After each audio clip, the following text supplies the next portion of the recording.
Hey guys, welcome back. So this week we are going to talk about how to decide on what type of gym you should be at, and once you've figured that out, how to decide if you are at a good gym, a kind of okay gym, or maybe not so good gym, as well as a couple questions you can ask your coach, trainer, maybe even the owner if they're the one on the floor, to know if this is the gym for you. So first things first, how do you decide what type of gym do you want to be at?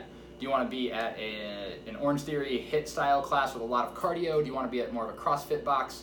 Which is going to be a wide variety of everything, including weightlifting and gymnastics and cardio pieces, or do you want to be at a globo gym, maybe like an LA Fitness or a Gold's Gym or something like that, an Equinox. So first things first, there are gyms that are better for each. So at a CrossFit gym, you're probably not going to get the level of bodybuilding specificity for individual muscle groups that you might in other gyms. Now, a lot of people in CrossFit will say like, oh, you can use our program for anything, and you're right. And if you look at CrossFit Games athletes, they are jacked out of their minds. But if you're super into bodybuilding, a lot of those people are doing a lot of accessory work, and CrossFit is not the absolute best program for doing straight bodybuilding. I mean, like you want to go to maybe the Arnold, or you want to do Olympia, something like that, where you are going to be competing on stage as a bodybuilder. In that sort of situation, you want to go to a big box gym. You want things like cables, and you want machines, and you want lat pull down machines, and you want super specific individual muscle group bodybuilding training. That is best done at like an LA Fitness or an Equinox, another gym with a ton of equipment. I mean, when you open one of those, you're buying tens of millions of dollars of equipment to do so. That's the place you want to be. If you are super into cardio work and you only want to develop cardiovascularly, you want to be specific in cardio.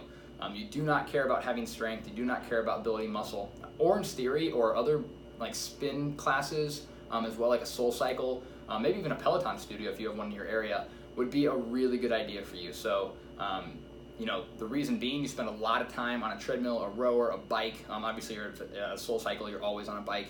Those type of things are great tools for building your aerobic capacity. So if your goals are strictly running based or cardiovascular based, then recommend one of those gyms. Now, if your gyms if your goals are super well rounded in terms of, I want to improve my general physical fitness, I want to be stronger, and I want to have more stamina, CrossFit's probably going to be your jam. Don't be intimidated by the videos you might see online of CrossFit Games athletes doing like handstand walks and snatches. You will probably snatch in most CrossFit gyms, but you will start with a PVC pipe if you're a good one. You will start with a very light bar. You will go through a lot of technique progression before you get there. And you know what? Honestly, you may never, ever walk on your hands. Who cares? If that's not your goal, then all good. CrossFit's a really scalable program, and it does address everything from how to make you run better, all the way to how to make you have a better deadlift. So if you're more looking for how do I become a really well-rounded individual in terms of my fitness, that's really gonna be your jam. Now, as far as knowing if you're at a good gym or a bad gym, that's really broken down individually, but I'd just say to look for the attentiveness of the staff or your coaches. So staff for those big box gyms, the attentiveness has to do with the cleanliness. So if you walk in and there's stuff all over the floor, there's dumbbells left out, things seem kind of dirty, go in the bathroom, check that out. If it doesn't feel clean, you're probably not at a very well-run facility. I can say from working at a big box gym myself growing up, we had to keep that place really spick and span. It was a really popular gym, a lot of people coming in and out, had to make sure you rotated through the bathrooms and locker rooms every hour. Somebody had to be in there cleaning up, picking up, making sure things were wiped down. And that is important. It should be very, very clean. There's a lot of bodies going through there. You don't want to catch something pretty gross. Make sure you're in a clean facility. If you're at an OrangeTheory or another sort of like cycling class, check for the attentiveness of your instructor. So are they super into the class? Do they bring them out of energy? They're not going to have to be as technical as somebody else, like say even a personal training studio or like a CrossFit gym would have to be, but they do need to have that energy and kind of motivate you while you go. And then if you're in a CrossFit gym, you want to make sure that your coach is demoing, walking you through the importance of the workout in terms of what are you supposed to feel, and not even if the coach themselves are a great athlete, but can they show you how to be one? I think sometimes far too many people worry about, is the coach great? Is the coach a great athlete? And I think we can look back at like a Michael Jordan sort of situation where incredible athlete, not so good of a coach. So same sort of thing. Sometimes best athletes are not the best coaches, and vice versa. The best coaches might not be the best athletes. So what you want to look for is, can that coach very concisely break down for you what you're supposed to be doing? CrossFit movements are a little bit challenging from a technique standpoint, and so you need to make sure you have a coach who both understands scaling and is attentive to your needs. And then as far as asking about like the questions you might ask, they're actually a little bit different than what you may suppose.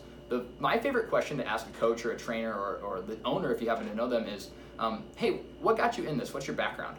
And look for things like, I'm in this for the long haul, or I've always believed everybody should be fit and I should be giving that health that knowledge of health back to the community. Less than things that sound a little bit like this is a stepping stone or I'm trying to do this thing next.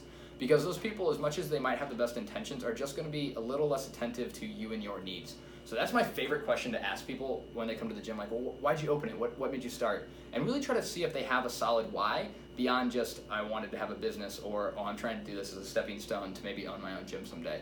That can be in the back of their minds, I guess, but see how they react to it, and you get a feel for their attentiveness and their commitment to you, the individual members inside that gym. So that's it, guys. Hope you enjoyed that video, and hopefully it helps you make a choice for your next gym, whether that be at like a big box gym, an OrangeTheory, or a SoulCycle, or even a CrossFit gym. So that's it. If you have any questions, please leave it in the comment section below. We'll come to you next week with some more tips. Bye.